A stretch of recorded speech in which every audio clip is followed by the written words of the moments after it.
Lord, you say bring our prayers to you, that you'll listen. You'll not only listen, but you'll work in ways to help the situation. We sometimes don't realize it. We get impatient and want it to happen right away, when often it takes a length of time. So we ask our forgiveness.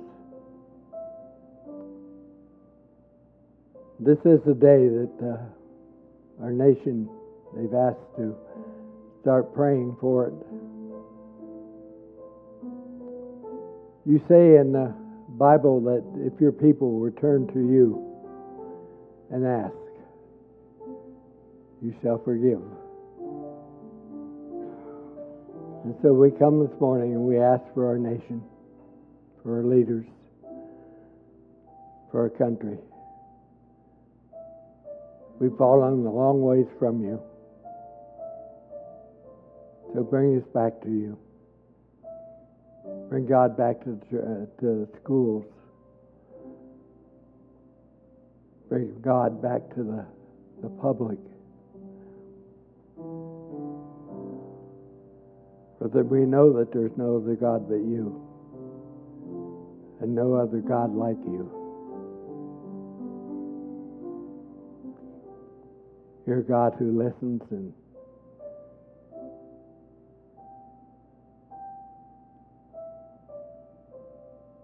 who blesses us, who is merciful and grace-filled. So we ask this morning that you hear our prayers as we ask for the Ashball family and for Don.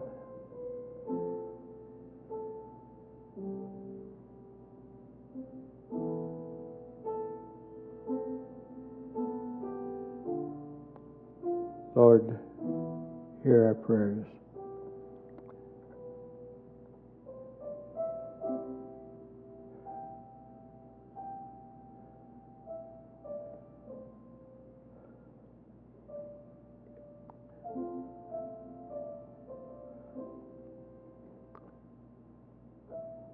Lord, we ask that you hear our prayers for Jerry.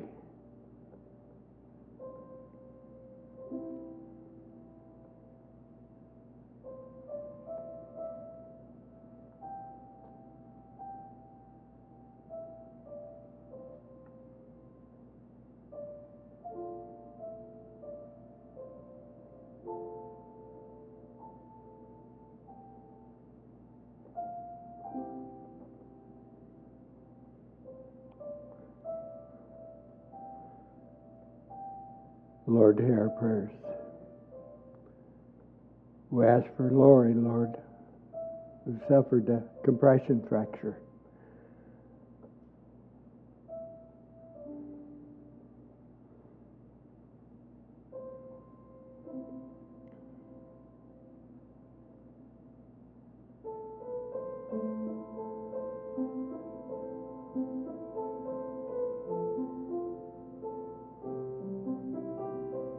Lord, hear our prayers.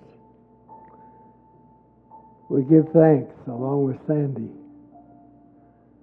for the many blessings that you bestow upon us.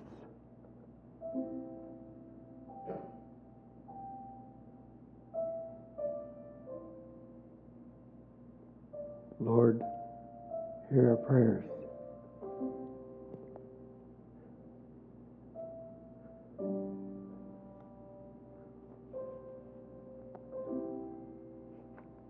We give thanks for John and Judy being safe.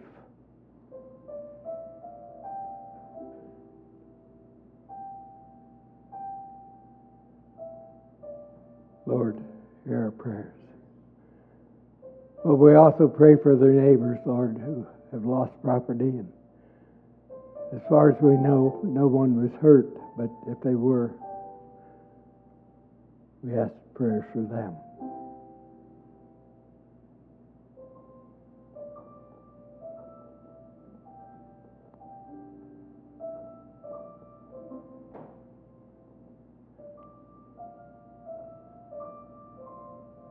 Lord, hear our prayers. We give thanks for those that are willing to give it their life, and go overseas and spread the word.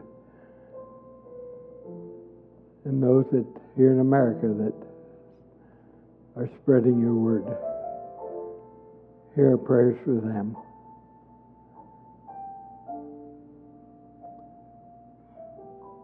Keep them safe.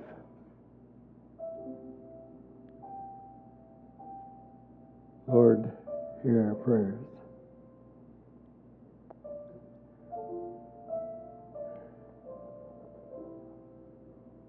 We give thanks for Susan and this cataract surgery that's coming up and what it'll make an improvement in her life. So we ask that you hear our prayers for her.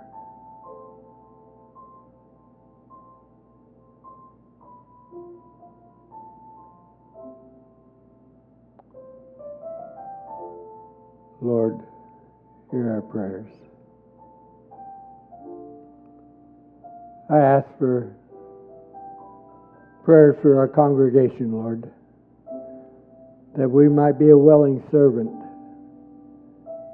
to you, reaching not only to our community but to the world beyond.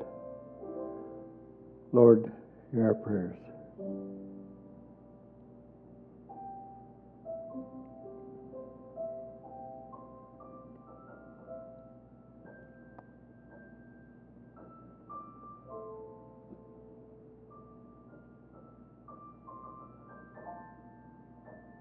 We give thanks, Lord, for the way you've watched over us this week. We know that your Holy Spirit was with us and that your Son is with us too. So we ask you to hear our prayers as we join together our voices and sing, Our Father, who art in heaven, hallowed be thy name. Thy kingdom come. Thy will be done, on earth as it is in heaven. Give us this day our daily bread, and forgive us our trespasses, as we forgive those who trespass against us. But lead us not into temptation, but deliver us from evil. For thine is the kingdom, and the power, and the glory, forever. Amen.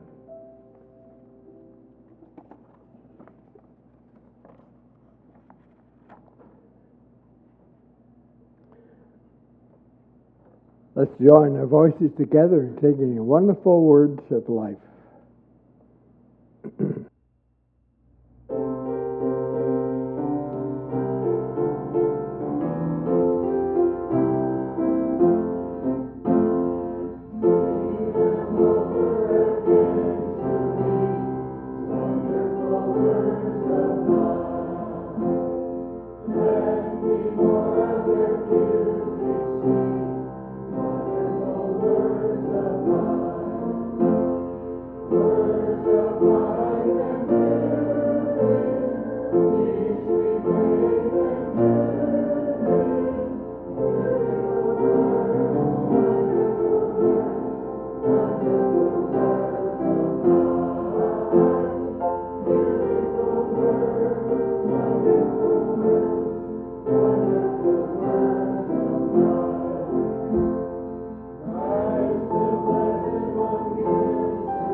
Our scripture this morning comes to us from Mark chapter 16, and I'm going to read verses 1 through 8. Now then the Sabbath was past. Mary Magdalene, Mary the mother of James and Salome, brought spices that they might come and anoint him. Very early in the morning, on the first day of the week, they came to the tomb when the sun had risen. And they said among themselves, "Who will roll away the stone from the door of the tomb for us?" But when they looked up, they saw that the stone had been rolled away, for it was very large. And entering the tomb, they saw a young man clothed in a long white robe sitting on the right side. And they were alarmed. But he said to them, "Do not be alarmed. You seek Jesus of Nazareth, who was crucified. He is risen. He is not here. See the place where they have laid him? But go tell the disciples and Peter that he is going before you into Galilee. There you will see him, as he said to you." And so they went out quickly and fled from the tomb, for they trembled and were amazed, and they said nothing to anyone, for they were afraid. The word of God for the people of God. There's one phrase in there that should make us stand up and pay attention. It's a phrase and the story behind it and the lesson, what the lesson teaches us that we'll be looking at today. You're familiar with the events that led up to the first Easter. Jesus and his disciples came to Jerusalem to celebrate the Passover. He was celebrated, and they betrayed, and then arrested, then crucified, and then on the third day he rose again. After he was arrested, his disciples scattered. They all deserted him, with the exception of John. As Jesus died on the cross, only John remained, the mother of Jesus and two other women named Mary. All these disciples fled, and two disciples did something worse.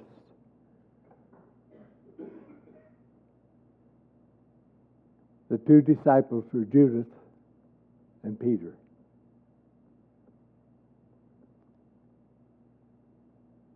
Judas betrayed Jesus for 30 pieces of silver, and then he killed himself in remorse. Peter done something even worse. He denied Jesus. He was afraid that what was happening to Jesus would happen to him. And when he was accused of being one of them, he said, "I don't know what you're talking about. I don't even know the man." He did this in spite of the fact that he heard Jesus say, "But whoever denies me before men, I also would deny before my Father who is in heaven." In spite of these words, Peter denied Jesus at the moment Jesus needed him the most.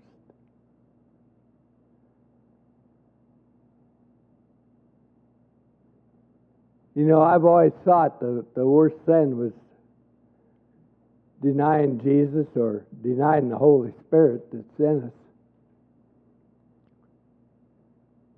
The truth that all sin is ugly and all sin is destructive, but to deny Jesus is to reject Jesus. To go so far as Peter did, to invoke a curse on himself and swear as if he were in a court of law that he never knew Jesus, the sin must have been among the worst, and that sin that Peter committed. The Bible says that after he denied Christ the third time, he went outside and cried. He wept bitterly, knowing what he had done. Well, maybe some of you remember a song. It's "He's Alive." It was written by Don Francisco. It tells the story of the resurrection of the Apostle Peter perspective. And there's a great line in the song. It says, when at last it came to choices, I denied I knew his name. Even if he were alive, I wouldn't be the same. Have you ever felt that way? Have you ever done something that's so bad that you knew you could never be forgiven for it? Or you felt you never could be forgiven for it? Well, that phrase in the Bible should give us hope. Because not only did the man tell them to go to tell the disciples, they purposely said, tell Peter too. That he wasn't lost. That he was forgiven.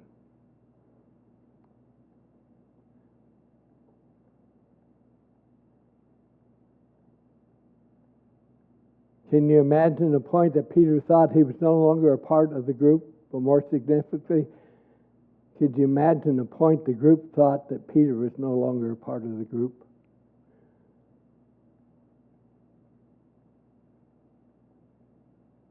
You've probably been a part of a social circle and sometimes you felt out.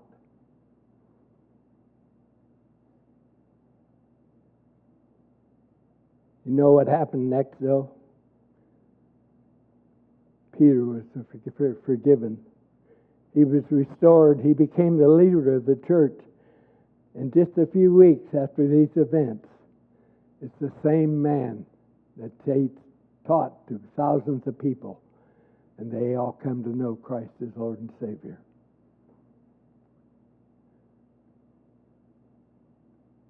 God spoke to Peter in dreams and visions, and he was placed in prison at one point and then miraculously set free.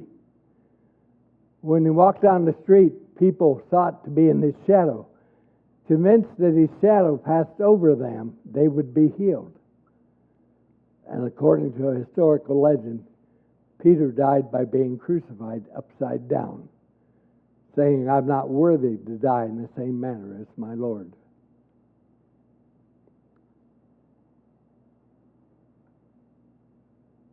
The reason that Peter experienced the restoring grace of God in his life, he found out what it truly means to have the slate wiped clean and to be given a second chance. The critics of Peter have said, this man has no place in ministry. Look at his history. Look at his background. Look at his impulsiveness. He has a knack for saying the wrong things at the wrong time. Jesus even called him Satan once. He made a fool of himself when he tried to walk on water. He violently attacked a soldier in the Garden of Gethsemane. The guy had been in trouble since day one, but had no place in leadership of the church.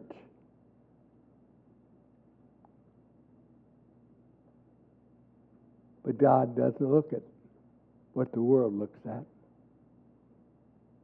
He looks at what's inside each and every one of us. And he has a habit of forgetting the past. For I will forgive the wickedness and will remember their sins no more, Hebrews 8:12 says.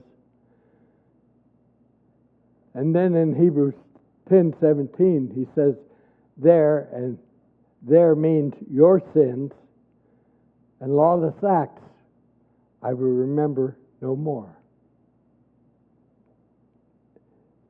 Even if I, who blots out the transgression for my own sake, remembers your sins no more. That's what Isaiah 43:25 said. You again have compassion on us. You will tread out sins underfoot and hurt all our iniquities in the depths of the sea. Or hurl all my iniquities in the depths of the sea, is Micah 7:19. So what it comes down to is God forgets the past. If you failed, you can experience that same kind of restoration that Peter felt. The same power that brought back to life. And you can benefit from the same kind of forgetfulness that propelled Peter from pathetic failure to fearless leader. The question is, how do you get there?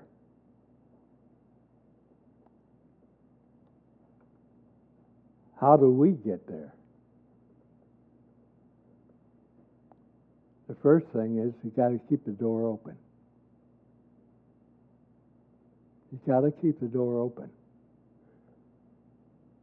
I know many people who fail, and because of their guilt and their shame, they close the door to any chance of reconciliation.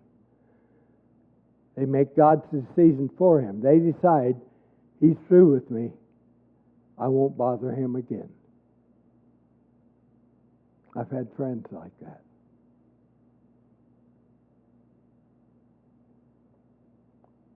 That's what Jesus did. He didn't expect that Jesus would be condemned to die. He tried to give the money back to those who, or that's what Judas did. He didn't expect Jesus to be condemned to die. He then tried to give the money back. He said, I betrayed an innocent man. And temple leaders replied, what does that to us? Go away. They refused to take the money back.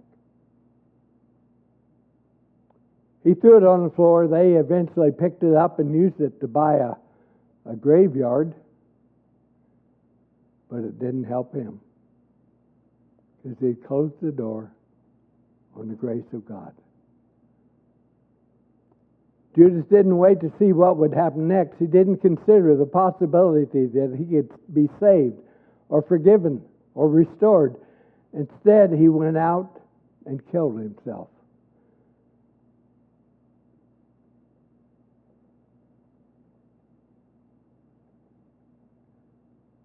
If he hadn't done this, the angel of the Lord might have said, go tell his disciples and Peter and Judas that Jesus is alive. I know many people who symbolically do the same thing today. They close the door on the possibility of God's restoring grace.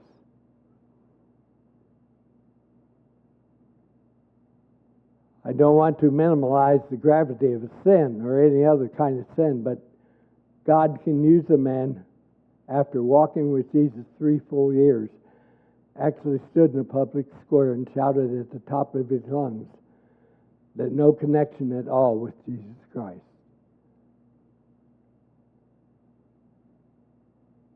If God can use that man after that kind of sin, then he can use you and he can use me in spite of what we might have done.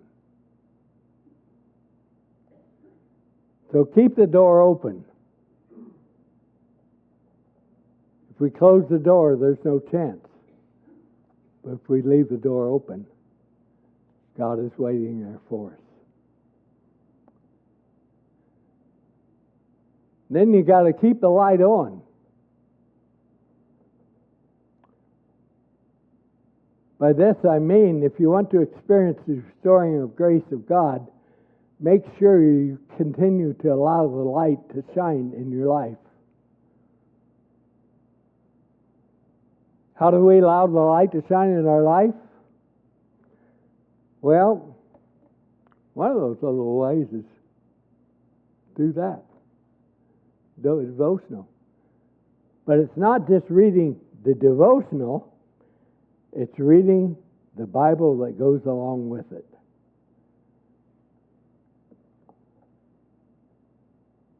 David said, the Word is the lamp unto my feet and a light for my path.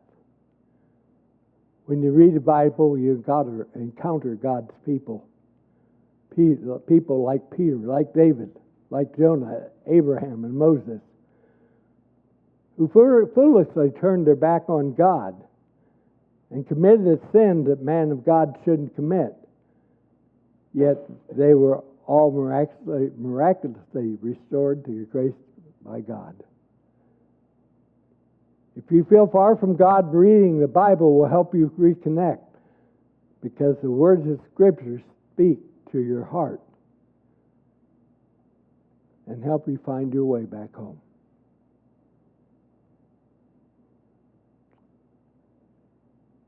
We talked about another way this morning, only it was talking about our nation. But we need to pray. We need to have conversation with God. There are times when we struggle with sin and we feel guilty and worthless and full of shame. And it's so hard to say at any time all these things to God, because we're so sure that what we've done, He'll turn His back on us. There's an old saying, though, that says, pray hardest when it's hardest to pray.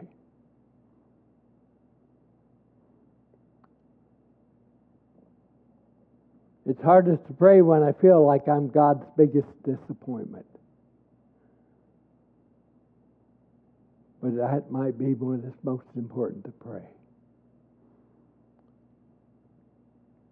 If you don't have the prayer words to pray, work your way through the book of Psalms and say these words of God. You'll find that King David often felt that it was difficult to pray. The sin often got the best of him. And he often felt that God was too distant to hear his words. And he prayed his way through his troubles.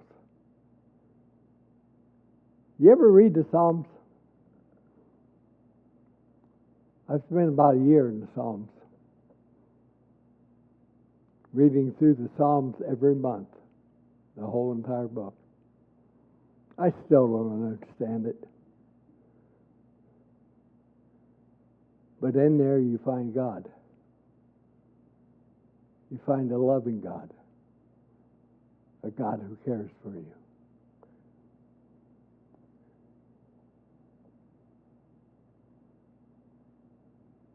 Another way you do it is by getting with God's people, and that's what we do on Sunday morning.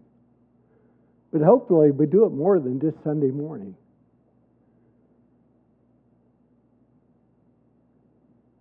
Let's not kid ourselves. Some of God's people, or some who claim to be God's people, are critical, judgmental, condescending, and we want to avoid them. But you know that there are some people in your life who are like Jesus, whose arms are always open, whose heart is accepting. They're willing to help you get back on your feet. Seek these people out and let them minister God's grace to you. Then third, keep the fire burning. There are two things that contribute to a change that occurs in Peter's life between the time of that denial and the time of his victorious ministry in Christ. Do you know what they were?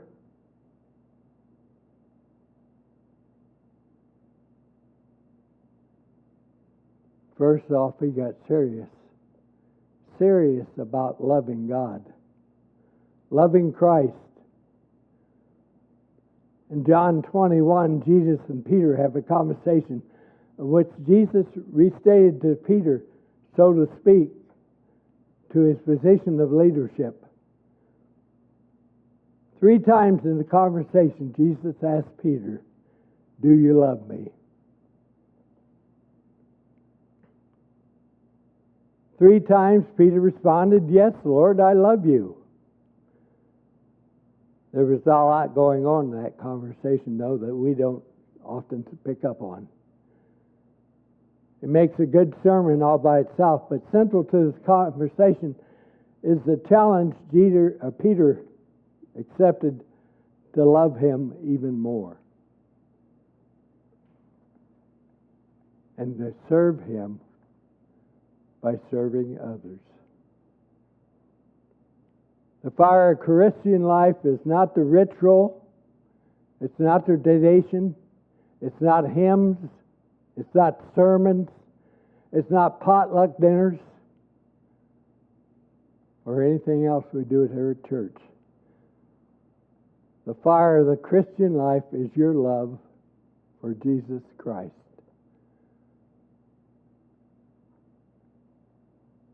That puts a responsibility on each one of us. It's not how much I love you and you're going to receive the blessing, but how much you love Him. If you want to feel the restoring grace of God, take a look at your heart and seek to give it back to Him. It may be cold or lukewarm today, but ask Him to turn that heart of stone into a heart of flesh. Ask Him to help you love Him more.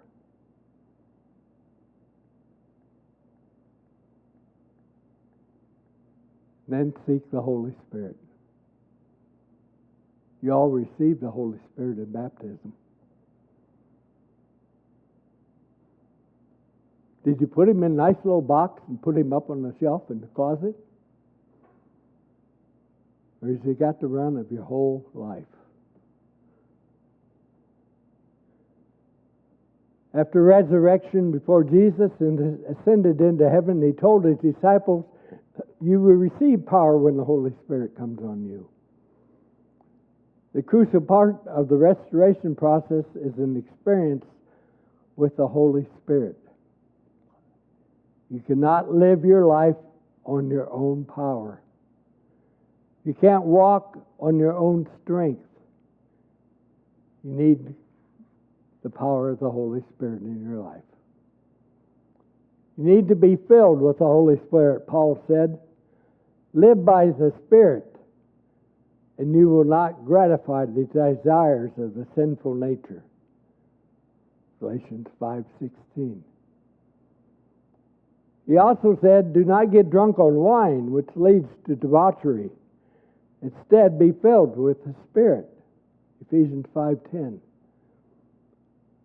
He's saying that living your life outside of the Holy Spirit leads to failure.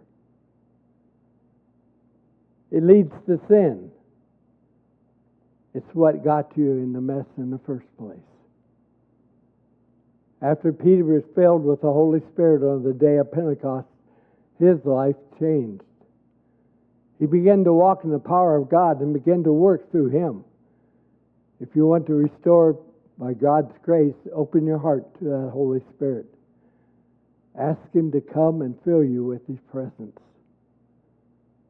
with His power, so that you can live the life that God called you to live.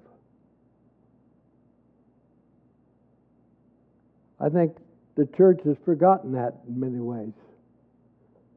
We need to seek that Spirit. We need to seek that power. It doesn't matter how far you've fallen, how many times you've fallen, you can be restored because God loves you.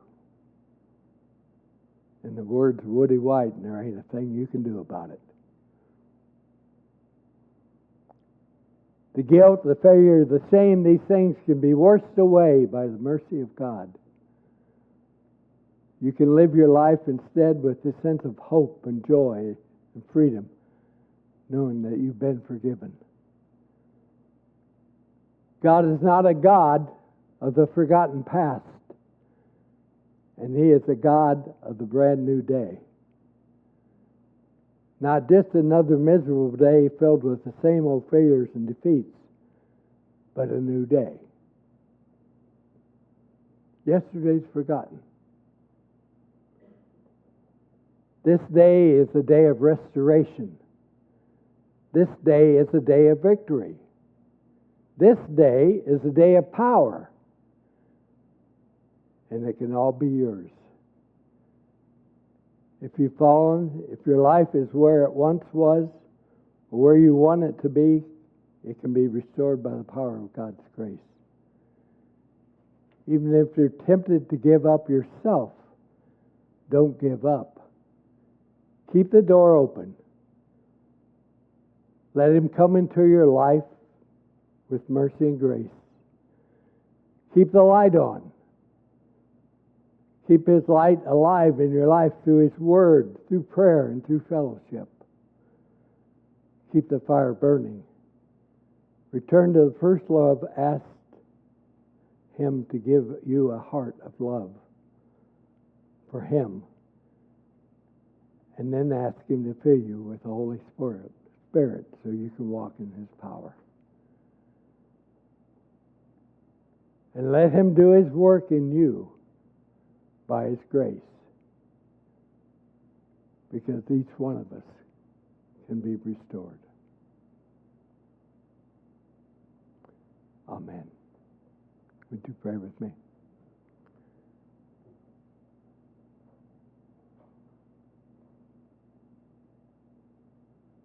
Lord, we want our hearts warmed. We want your Spirit to fill us. To give us the strength that you want us to have to follow you in this world. Be the little Christ that you want us to be. Let it happen through your Holy Spirit. Amen. Let's stand and close this morning with Victory in Jesus, number 370.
loves us.